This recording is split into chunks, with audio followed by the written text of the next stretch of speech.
this is on the RSI website. We have the Gatac Railen as a brand new cargo vessel. So the cargo vessel that we're talking about here has over 320 SCU of space, it looks like. And I'm kind of having fun with this where I want to experience the page at the same time that you guys are. So we're going to go through this together. The only information I did some research on, other than the SCU, and trying to frantically compare the different other ships that we could talk about in this class, was that the loaners for this ship are going to be the Caterpillar and the Carthu-Al. CHARTU-AL. So the Caterpillar, a rock solid, well-rounded ship for hauling and its modularity, and also the Carthu-Al. Obviously, the modularity of the Caterpillar will probably not come into play though here, because this is going to be a short-termer for as a loaner. I suspect this ship will be pretty quick along. However, right now it will not be straight to flyable. Will not be straight to flyable. It will be a concept ship with loaners.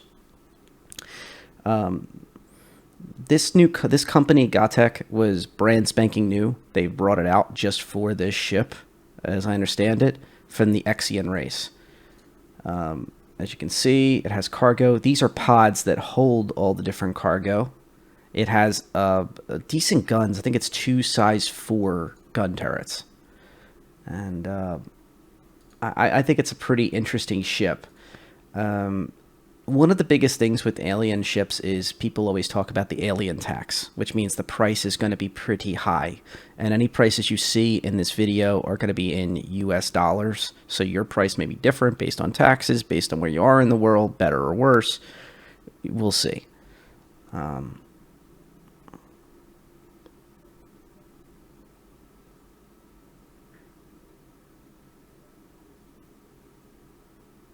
I find it interesting that they put a tractor beam on a ship with all this modular cargo capacity, and it does have a docking collar, and of course the 320 SCU of space.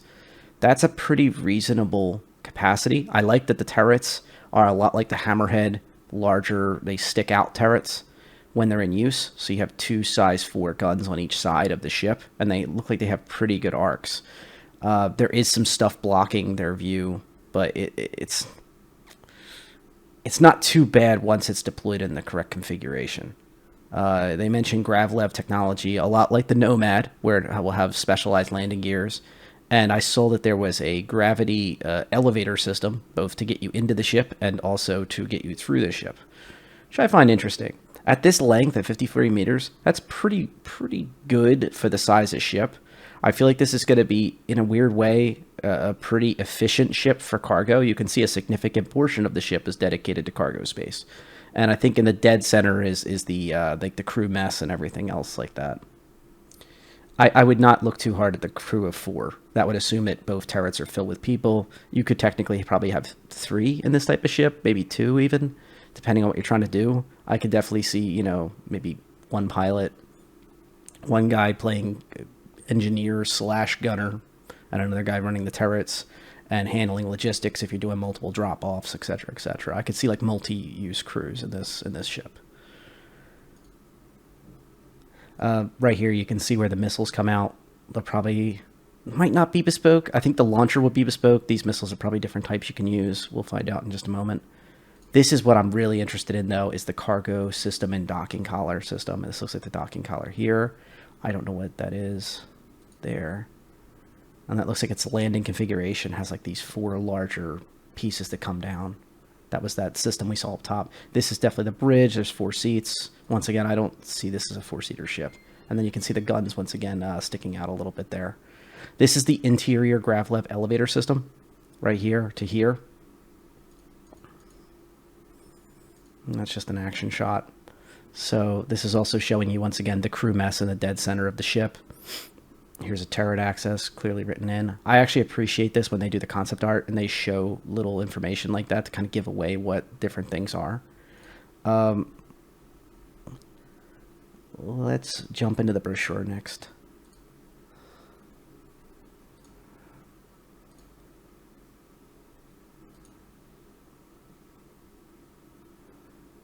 So I find it interesting they show it being they're pursuing or flying with a caterpillar. I think that's kind of interesting.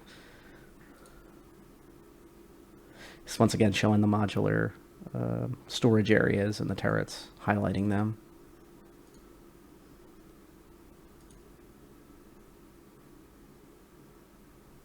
This is one of the things I was trying to see myself was how many sleeping pods they had in this ship.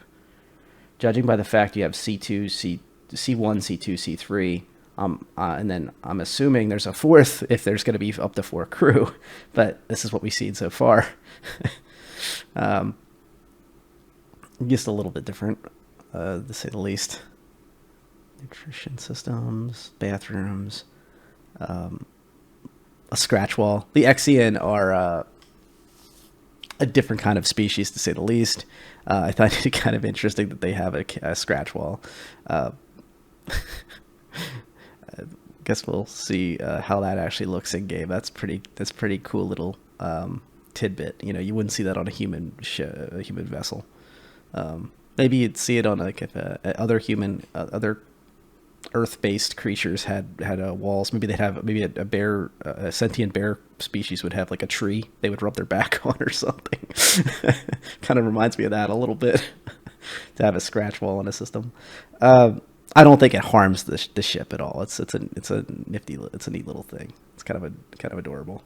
You have two size 2 guns, size 4 guns on a ball turret, a manned ball turret on both sides of the ship. I think they're pretty well versed there, and then you have the missiles kind of backing it up. So they are bespoke. So you've got 2 times bespoke size 3 missile launchers, and it is 2 size 2 per rack. So the launcher is a size 3, and then you have 2 size 2 per rack.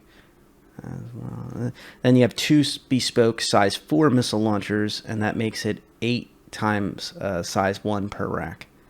So they seem to be focusing on size 1 and size 2 missile systems, launching missiles actually being sent out of this ship, out of these nifty little tubes. Fine with it.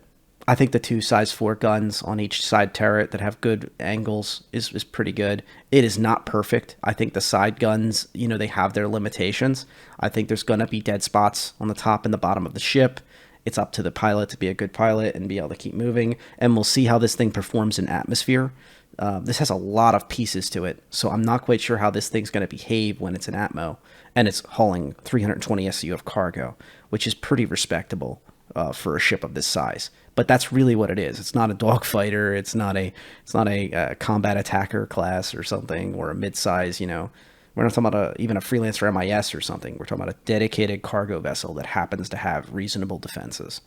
And there should be a turret back here, really. A remote turret, probably, if I was in a perfect world. But they need to balance the ship somehow. I saw it had a tractor beam as well, which I think is pretty cool. To kind of flesh out this ship a little bit. I think other ships will get tractor beams. I wouldn't get too invested in, like, I want this premium alien cargo ship just because it has a tractor beam, but it is something worth mentioning. It is something really cool. I like how it ties in with the grav systems where they have the internal and external lifts. You can see there how the people can enter and exit the ship on a gravlev system. And you entered here, you head up here where the mess hall, the crew quarters are, etc., and then the cockpit is above. So it's a very vertical style ship. You know, I'm not saying I get Rocinante vibes, like not that vertical from the Expanse series, but it's pretty vertical of a ship, which is kind of interesting. Once again, a different way of looking at things. And we can see some of the more important stuff over here.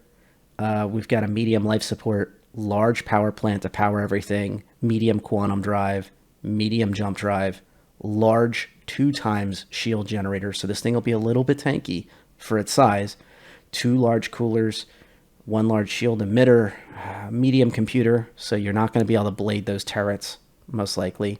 We don't know exactly how that's going to look, but they've made sure to mention over and over again that computer blading will be a pretty intensive on your computer's resources to run.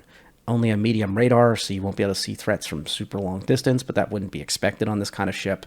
1 medium scanner, the 2-man turrets, each with 2 size 4 weapons, which is once again quite respectable. And the tractor beam is size 2, which we don't know exactly what the tractor beam would be. It could be that a size 1 is on a 315P, and this is a more powerful than a small ship like a 315P's tractor beam, especially because it has literally a large power plant to be able to power a large utility mount like that. We'll see. But the utility mount also may have other features in the future. You know, tractor beams may not be the only thing that you can put on a utility mount. Otherwise, it would be called a tractor beam mount. So once again, that's another thing that might give it a little more utility down the line. And then you have your missile launchers we spoke of at length. Overall, not a bad thing. Well, let's take a look at the butcher's bill down here.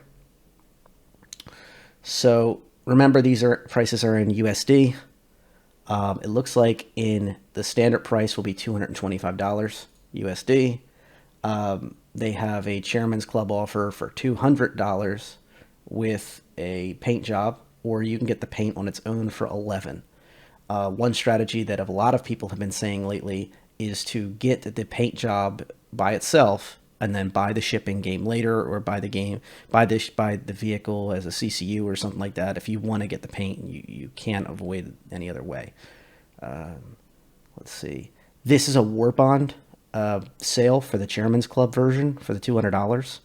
It would be safe to assume that the non-Chairman's Club model, that's that logo there, once it comes out of Concierge soon, or it might already be by this point when this video goes up, would be at the same price point and probably have the same paint job. But that you can see it comes with LTI due to it being war bond. It comes with the paint. Ignore the hanger, that's outdated. Here's the regular ship's landing page. You can see it only comes with 6 months insurance. I would not, under any circumstances, buy a $225 ship with 6 months insurance. I'll wait to a major sale, or I would even the better option would be CCU to this vessel. So if it's $225 value, there's probably a few different ships we can look at after I get out of this section and talk about your options as part of your ship. And then finally, once again, the paint by itself for $11. That's up to you. It's a subjective thing. The paints are whatnot. But it is nice that they have that option, especially if you really like a specific paint job and you want to think about it only because of a paint job. This is cool. So they're releasing a new set of pins, it looks like, including the Gatac Railen. So this is actually really cool. I like the collectible pin sets. I like that they're bringing down the price a little bit. They're still a little high, but that's pretty dang neat. For your Star Citizen hat, if you already have one or something. These are real world pins, by the way, when they talk about this stuff. I have the patch set, the original patch set, and I think I really like those a lot, with the Hornet and everything else listed on the different patches. I find them really fun for cosplay stuff. Here's really expensive looking packs. You got a $2,250 US complete alien pack for Warbond, which means you can't use store credit, reminder. And you also have a $2,500 regular complete pack that you can purchase with store credit. Obviously, this one will come with LTI because it's Warbond. And the $2,500 one, thank God it has lifetime insurance as well. Before I pass judgment, I'm just going to take a look at one of these sets. So let's take a look at this one. You can see that the regular set comes with the Railen, the Xperia Talon, the Xperia Talon Shrike. So both versions of the Talon missile boat and whatnot. The Prowler, the stealthy dropship, the alien-based. The Carthew Owl, which is actually one of the loaners for this cargo vessel, the Railen. Interestingly, a reminder that the Cat and the Carthew Owl, you get basically loaners for free as long as this thing isn't out yet. The Defender, great all-around heavy combat fighter that supports the Banyu Merchantmen in the future in an unknown way. The Nox Q, these are space bikes. They're floating motorcycles. The Xperia Vandal Glaive. Everybody bust on me for this, how I pronounce this, so I'm very careful with it this time. And the Vandal Blade. The Blade being the lighter class fighter, and the Glaive being the heavier class fighter of the two Vanduul ships that we have replicas of in the game. Reminder, these are replicas. They are not the official ship, but they are basically everything about it. Think of it as like a replica P-51 Mustang. It didn't serve in World War II or something, but it is it. The Apoa Santuk Yai, which is another small ship, and the Banyu Merchantman, which is one of the best ships in the game for a lot of folks. It's a medium-sized trading vessel. When you're looking at the small, medium, large concept, it is actually large, pocket capital class. It has been overshadowed by the Kraken Privateer, but it also has stores like the Kraken Privateer system, and it's been back to the drawing board multiple times now. This is going to be a great ship for people out in the verse that are in smaller terrain, smaller pads, smaller jump points, wanting to keep a lower profile than, say, bringing an entire Kraken Privateer along, or wanting less fuel cost and maintenance cost, and being able to bring out an entire shop worth of items. And it still has some SCU on board. A lot like the Kraken Privateer, though, it sacrifices a lot of its storage space of such a significant size vessel for its store capacity. And once again, back to LTI. This is an interesting pack, to say the least.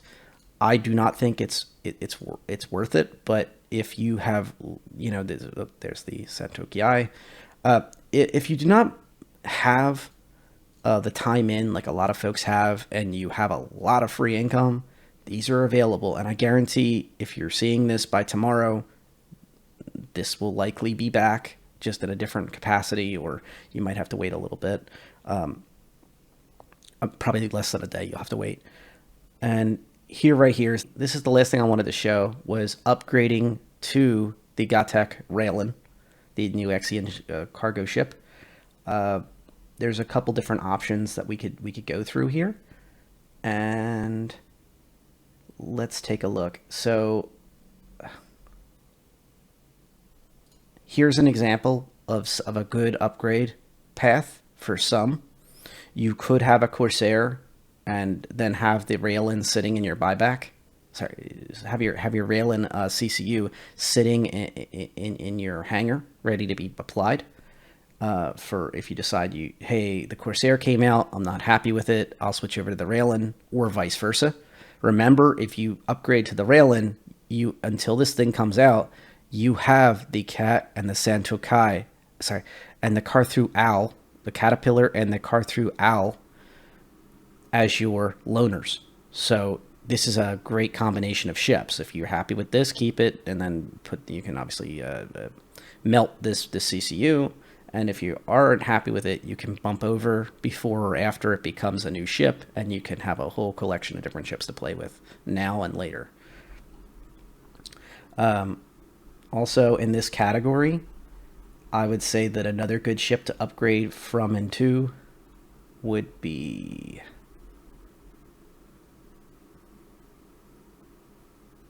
the Scorpius that just came out is another good option. That'd be a $5 upgrade. The Vulcan is a $25 upgrade. Remember, this is all in USD. And the Heartseekers is just over 30, it looks like. Obviously, before taxes or whatever the exchange rate is where you're at. These are all good examples. So one of the things I do want to mention is I'm going to switch over to, let's pick the Heartseeker just in case. I want to make sure that there's no Warbond version of the upgrade.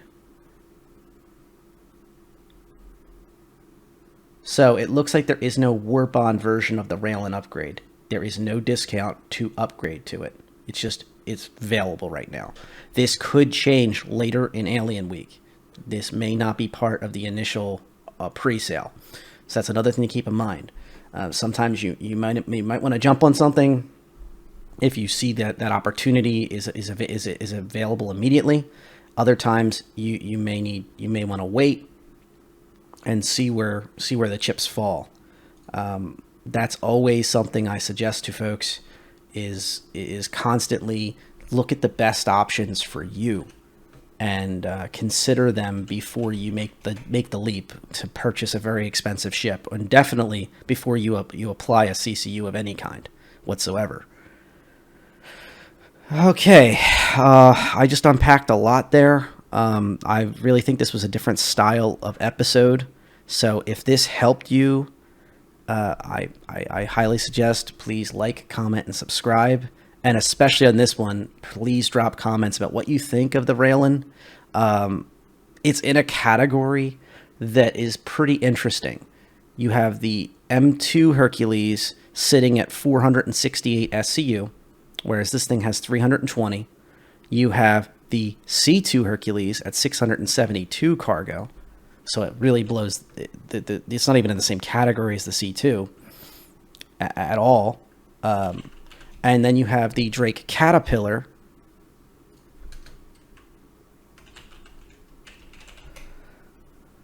I wasn't kidding, guys, when I said I'm literally doing this on the fly today just to try to get this out for you.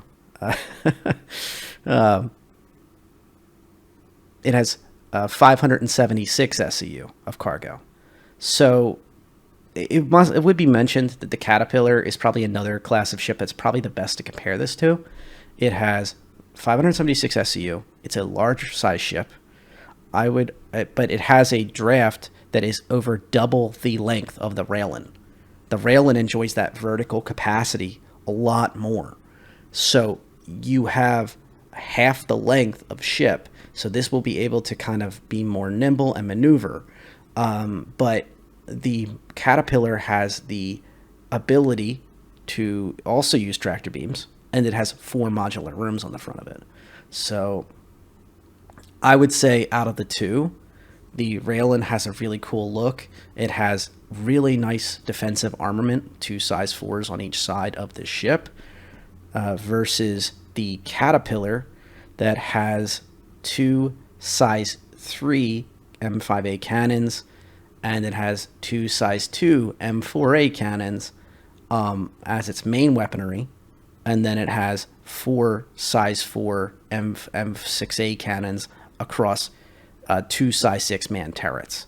So honestly, all that forward firepower on the Cat is limited in versatility. I'm sure somebody in the comment section will be glad to point out that I'm wrong, but I have not seen much usability for that. I think the man turrets are really where it's at on the Cap due to its significant length, and because of the way it's configured, those turrets, they are about the same in comparison, but they just don't have as good firing arc, and the ship will be double the length. I'm curious to see the mobility differences. I suspect the Railen will have the advantage in mobility, whereas the Caterpillar is more modular, and it's a ship that we already know the price of, with it being just under like 4.7 mil, I think, in AUEC. You can literally go and buy it in game at a store or rent it for 93K for the 93K for the day, and go run some missions with your friends and make a boatload of AUEC to buy other stuff. And the Caterpillar is in the same price point. So, you know, the Caterpillar is now pushing, though, to be fair, geez, what is it, up to like $300 now. So let's just, before I go slandering the Caterpillar, let's see if it's available. We can be certain, but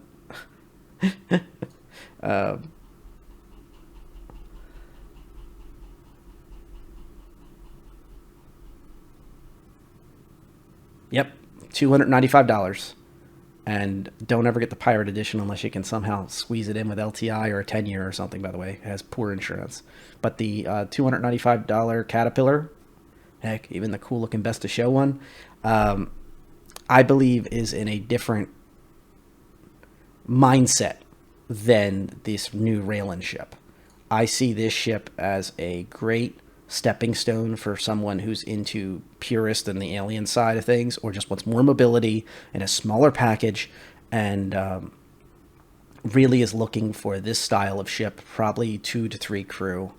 Don't forget, you really don't want to run this by yourself. You need at least one person running back and forth to work the tractor beam and work those turrets, or this thing's going to be dead in the water. I'd say that this ship is growing on me a little bit. I don't like this price point. The $200 war bond's a little easier to respect, and it comes with LTI, so you can work your way towards something like this if you ever decided to go up the ranks. It's your choice. But at this $225 US price point, I think it's a little high. But I was expecting worse, so hey, I think the price is rather okay. I think they did a great job on this ship, and they completed one of their promises from the last in-person CitizenCon to deliver a medium-size alien cargo vessel. And that's it for today. This has been Distill with Red J. Very special, talking about the pre-sale of the Railen, and happy Alien Week and First Contact Day to everybody. It's coming up. This is the beginning. Expect more videos.